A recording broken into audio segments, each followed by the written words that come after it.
아삭하고 실패 없는 장 건강을 위한 검은콩 양배추 피클. 해가 바뀌고 벌써 입춘을 지나 봄을 향해 가고 있네요.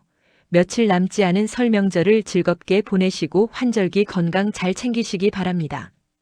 검은콩으로 피클을 만든다고 하면 조금 의아해하실 건데요. 아삭하고 고소해서 한 번 먹으면 계속 손이 가선 한 병이 금방 비워집니다. 오늘은 고소하고 아삭하며 장 건강도 챙길 수 있는 검은콩 양배추 피클을 비린내 없이 만드는 방법을 소개해 드리겠습니다. 검은콩 양배추 피클에 사용될 재료와 피클 절임물입니다. 설명란에도 레시피와 함께 올려져 있으니 참고하세요.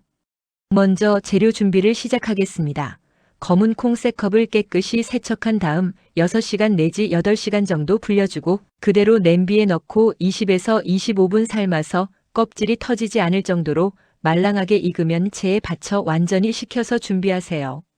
냄비에 물 3컵, 다시마 5cm 크기 한 장을 넣고 30분 정도 불린 다음 중불로 가열해서 기포가 올라오기 시작하는 끓기 직전에 다시마를 건져낸 후 양조 식초 3컵, 설탕 2컵, 소금 1.5큰술을 넣고 한 소끔 끓여 불을 끄고 미지근하게 식혀서 피클 절임물을 준비하세요.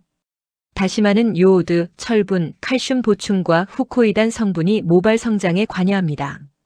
양조 식초 대신 은은한 과일 향과 상큼한 맛으로 다이어트나 샐러드용으로 주로 사용되는 사과 식초를 반반 섞어도 좋아요.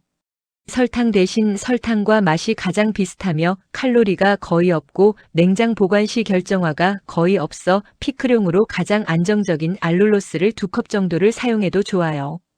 소금은 맛이 깔끔하고 절임물 색이 탁해지지 않으며 계량이 정확해서 피클용으로 가장 안정적인 고운 정제염이 가장 좋아요. 양배추 반개는 세척하고 굵게 채 썬 다음 물기를 제거해서 준비하세요. 양파 1.5개는 5mm 정도 두께로 약간 굵게 채 썰어 찬물에 5 내지 10분 정도 담갔다가 체에 받쳐 완전히 물기를 제거해서 준비하세요. 마늘 5쪽은 길게 반으로 잘라서 준비하세요. 유리병은 10분, 뚜껑은 3분 정도 열탕 소독한 다음 완전 건조시켜서 준비하세요. 재료와 피클 절임물이 모두 준비되었으면 열탕 소독한 유리병에 마늘 5조각, 양배추, 검은콩, 마늘 5조각, 양파 순으로 85% 정도만 담아주세요. 양배추는 꾹 누르지 말고 가볍게 반 정도만 채우고 검은콩은 양배추 위에 골고루 펼치고 양파는 맨 위에 올려 피클 절임물에 잠기도록 살짝 눌러주세요.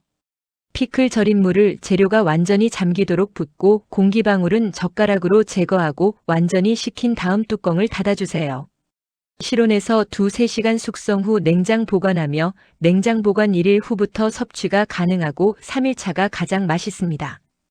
냉장 보관 가능 기간은 2 내지 3주 정도로 항상 피클 절임물에 잠겨 있도록 냉장 보관하며 꺼낼 때는 깨끗한 집게나 숟가락을 사용하세요. 검은콩 양배추 피클은 고기 반찬의 곁들임으로 가장 좋고 샐러드 토핑으로 사용할 때에는 올리브유를 살짝 뿌려주세요. 시청해주셔서 감사드리며 구독, 좋아요, 알림 설정 부탁드립니다. 더 좋은 제철 K푸드 궁합 레시피를 위해 최선을 다하겠습니다.